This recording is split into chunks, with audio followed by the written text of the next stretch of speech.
அனைவருக்கும் வணக்கம். 2026ஆம் ஆண்டினுடைய கடைசி சந்திர கிரகணம் ரத்த நிலா அப்படின்னு சொல்லக்கூடிய இந்த கிரகணம் நடக்க இருக்குங்க. இந்தியாவில் இந்த கிரகணத்தை பார்க்க முடியுமா? இந்த கிரகணம் எந்த நேரம் தொடங்கி எந்த நேரம் முடியும்? இந்த கிரகணத்தால் ஆன்மீக ரீதியாக என்ன சொல்ல வராங்க? எந்த நாடுகள்லாம் இந்த கிரகணத்தை பார்க்க முடியும்? இந்த மாதிரியான பல சுவாரஸ்யமான தகவல்களை நான் இந்த வீடியோவில் சொல்லியிருக்கேன். வீடியோவை ஸ்கிப் பண்ணாமல் பாருங்கள். முக்கியமாக இந்த வீடியோவை நீங்கள் எந்த நாட்டில் இருந்து பார்த்துட்ருக்கீங்க அப்படிங்கிறத கமெண்ட் பாக்ஸில் மறக்காமல் சொல்லிடுங்க. நீங்கள் இன்னும் உற்சாகம் டிவி சேனலை சப்ஸ்கிரைப் பண்ணாமல் இருந்தால் சப்ஸ்கிரைப் பண்ணிக்கோங்க. கூடவே இருக்க பெல் ஐக்கானை மறக்காமல் கிளிக் பண்ணிடுங்க. வாங்க வீடியோக்குள்ளே போகலாம். இந்த வீடியோ பார்த்துட்டு இருக்கக்கூடிய உங்களுக்கு முழுமையான ஜோதிட பலன்கள் தெரிந்து கொள்ளணும் அப்படின்னு நினைக்கிறீங்களா? இந்த வீடியோக்கு கீழே டிஸ்கிரிப்ஷனில் நான் ஒரு தொலைபேசி எண் கொடுத்துருக்கேன். அந்த எண்ணுக்கு தொடர்பு கொண்டு பேசி பாருங்கள். கண்டிப்பாக உங்களுடைய வாழ்க்கைக்கான முழுமையான ஜோதிட பலனையும் தெரிந்து கொள்ள முடியும். இந்த மாதத்தில், அதாவது ஆகஸ்ட் 28ஆம் தேதி, இந்த வானில் தோன்றக்கூடிய இரத்த நிலா இந்த நிகழ்வு நடக்க போகுதுங்க. அதாவது சந்திர கிரகணம் நடக்க இருக்கு. இந்த சந்திர கிரகணம் ஆகஸ்ட் 28ஆம் தேதி இந்திய நேரப்படி காலை 6:53 மணிக்கு இந்த கிரகணம் தொடங்கும். காலை 9:43 மணிக்கு இந்த கிரகணம் உச்சத்தை அடையும். மதியம் 12:32 மணிக்கு இந்த கிரகணம் முழுமையாக நிறைவடையும். இந்த கிரகணத்தினுடைய உச்சத்தில் நிலவினுடைய சுமார் 96% பகுதி பூமியினுடைய நிழலுக்குள் செல்லும். இதனால் நிலவினுடைய மிகப்பெரிய பகுதி இருண்டு சிவப்பு நிறத்தில் காட்சி கொடுக்கும். அதை தாங்க நாம் இந்த பிளட் மூன் அப்படின்னு சொல்லக்கூடிய இரத்த நிலா அப்படின்னு சொல்கிறோம். இதை விரிவாக பார்க்கலாம். வானியல் ஆய்வாளர்கள் என்ன சொல்கிறாங்க அப்படின்னு பார்த்தீங்கன்னா, அவர்கள் ரொம்ப முக்கியமாக எதிர்பார்த்து காத்திருக்கக்கூடிய கிரகணம் தான் இந்த ஆகஸ்ட் 28ஆம் தேதி நடக்கக்கூடிய சந்திர கிரகணம். இந்த கிரகணத்தினுடைய உச்சக்கட்டத்தில் நிலவின் மேற்பரப்பில் சுமார் 96% பகுதி பூமியின் நிழலால் மறைக்கப்படும். இதனால் இந்த நிலவு அடர் சிவப்பு அல்லது ஆரஞ்சு நிறத்தில் காட்சி கொடுக்கும். இதை தான் நாம் இரத்த நிலவு, பிளட் மூன் அப்படின்னு சொல்கிறோம். சந்திர கிரகணம் அப்படின்னு பார்த்தீங்கன்னா, சூரியன், பூமி, சந்திரன் ஆகிய மூன்றும் ஏறத்தாழ ஒரே நேர்கோட்டில் வரும்போது ஏற்படும் வானியல் நிகழ்வு. குறிப்பாக பூமி சூரியனுக்கும் சந்திரனுக்கும் இடையில் வரும்போது பூமியின் நிழல் சந்திரனின் மீது விழுது. இந்த நிகழ்வு முழு நிலவு நாளில் மட்டுமே நடக்கும். கிரகணத்தின் போது சூரிய ஒளி நேரடியாக சந்திரனை சென்றடையாமல் பூமியால் தடுக்கப்படுது. ஆனால் பூமியினுடைய வளிமண்டலத்தின் வழியாக செல்லக்கூடிய சூரிய ஒளியின் ஒரு பகுதி வளைந்து சந்திரனை அடையுது. இதில் நீல நிற ஒளி அதிகமாக சிதறுவதால் சிவப்பு மற்றும் ஆரஞ்சு நிற ஒளி சந்திரனை அடையுது. இதனுடைய காரணமாக சந்திரன் சிவப்பு நிறத்தில் தோன்றுது. இந்த நிலவை நம்ம இரத்த நிலவு அப்படின்னு சொல்கிறோம். சரி, இந்த கிரகணம் அப்படின்னு பார்த்தீங்கன்னா முக்கியமாக மதியம் 12:32 மணிக்கு கிரகணம் முடிவடையும் அப்படின்னு பார்த்துருக்கோம். முக்கியமாக இந்த கிரகணம் எந்தெந்த நாடுகளில் தெரியும் அப்படின்னு பார்க்கலாம். இந்த சந்திர கிரகணம் வடக்கு மற்றும் தென் அமெரிக்காவினுடைய பெரும்பாலான பகுதிகளில் முழுமையாக காணப்படும். உலக மக்கள் தொகையில் சுமார் 44% பேர் ஏதாவது ஒரு கட்டத்தில் இந்த கிரகணத்தை பார்க்கக்கூடிய வாய்ப்பு இருக்கிறதாகவும் சொல்கிறாங்க.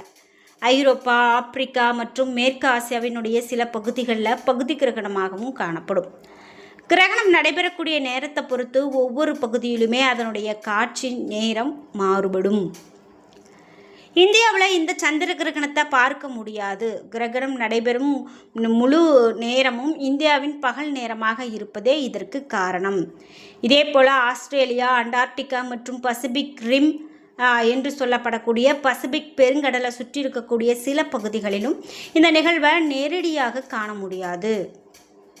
சந்திர கிரகணங்கள் இயற்கையாக நிகழக்கூடிய வானியல் நிகழ்வு அப்படின்னு சொன்னாலும் அறிவியல் ரீதியாக இதை காண்பதால் மக்களுக்கு எந்த விதமான பாதிப்பும் இருக்காது. அதாவது நாம் இந்த கிரகணத்தை நேரடியாக காணக்கூடிய வாய்ப்பு சில பகுதிகளில் பொதுமக்கள் கண்டுகளிப்பாங்க. ஆனால் இது பாதுகாப்பான கண்ணாடிகள் போட்டு பார்க்கறது ரொம்ப நல்லது. இது ஒரு ரொம்ப அரிய நிகழ்வு அப்படின்னு சொல்கிறதால தான் அதிகமாக மக்கள் இந்த கிரகணத்தை எதிர்பார்க்குறாங்க அப்படின்னு சொல்லலாம்.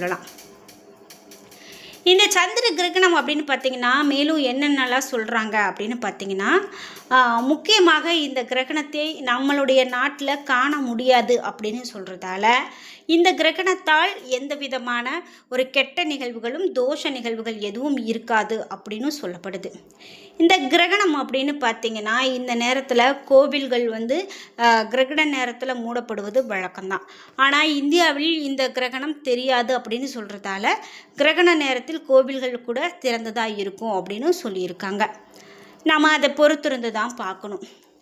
இந்த ஆண்டினுடைய இந்த நிகழ்வு அப்படின்னு பார்த்தீங்கன்னா ஆன்மீக வளர்ச்சி ஒரு சக்தி வாய்ந்த ஊக்கியாக இந்த கிரகணம் ஆன்மீக வளர்ச்சிக்கு பயன்படும் அப்படின்னு சொல்லியிருக்காங்க.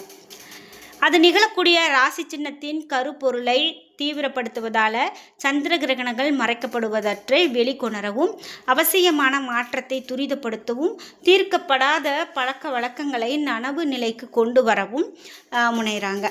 இதன் காரணமாகவே இந்த நிலவு என்பது மன சுமையை விடுவிக்கும் பணிகள், சுய பரிசோதனை மற்றும் ஆன்மீக மறுசீரமைப்பு ஆகியவற்றுக்கு மிகவும் சக்தி வாய்ந்த நேரமாக சொல்கிறாங்க அப்படின்னு சொல்லலாம். இது மட்டும் இல்லாமல் கிரகணத்தினுடைய அதிகபட்ச நிலை இந்திய நேரப்படி காலை சுமார் 9:43 9:44 மணி வரை, பகுதி கிரகணத்தின் கால அளவு சுமார் 3 மணி 17 நிமிடங்கள் அப்படின்னு தகவல்கள் சொல்கிறாங்க.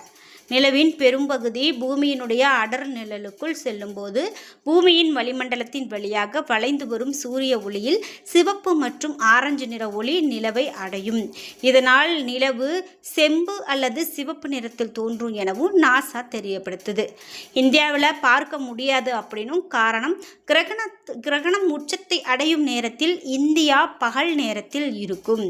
இந்த நிகழ்வு அப்படின்னு பார்த்தீங்கன்னா இரவு நேரத்தில் வந்திருந்தால் நிச்சயமாக இந்தியாவிலும் பார்த்துருக்கலாம். ஆனால் பகல் நேரத்தில் வரும் அப்படின்னு சொல்கிறதால காண முடியாது. அந்த நேரத்தில் நிலவு இந்திய வானில் தெரியாது அப்படின்னு சொல்லியிருக்காங்க. நாசாவும் இந்த கிரகணம் அமெரிக்காவினுடைய முழுமையாகவும், அதாவது ஐரோப்பா, ஆப்பிரிக்கா மற்றும் மேற்கு ஆசியாவினுடைய சில பகுதிகளிலும் தெரியும் அப்படின்னு சொல்லியிருக்காங்க.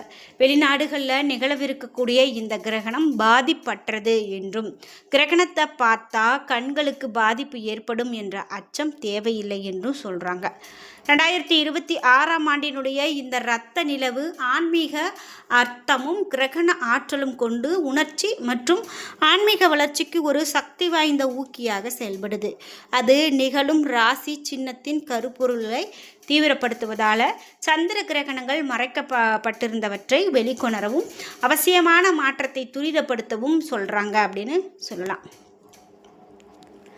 முக்கியமாக இந்த ஆகஸ்ட் 28ஆம் தேதி இரத்த நிலா அப்படின்னு பார்த்தீங்கன்னா நாம் எல்லா வருடமுமே காண முடியாது. ஒரு சில வருடங்கள் இந்த மாதிரி நடக்கிறது உண்டு அப்படின்னு சொல்கிறாங்க. முக்கியமாக இந்த கிரகணம் அப்படின்னு பார்த்தீங்கன்னா வளிமண்டலத்திலுடைய நீலம், பச்சை போன்ற குறுகிய அலைநீள ஒளிகள் அதிகமாக சிதறுது. இதனால தான் இந்த வண்ணத்தில் நிலவு தோன்றக்கூடியதை நம்மளால் பார்க்க முடிகிறது அப்படின்னு சொல்கிறாங்க.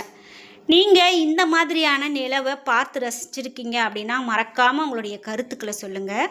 மறக்காமல் இப்போது நீங்கள் எந்த நாட்டில் இருந்து இந்த வீடியோவை பார்த்துட்ருக்கீங்க அப்படிங்கிறது கமெண்ட் பாக்ஸில் மறக்காமல் பதிவிடுங்க. நிலா உண்மையிலேயே இரத்த நிறமாக மாறுறது கிடையாது.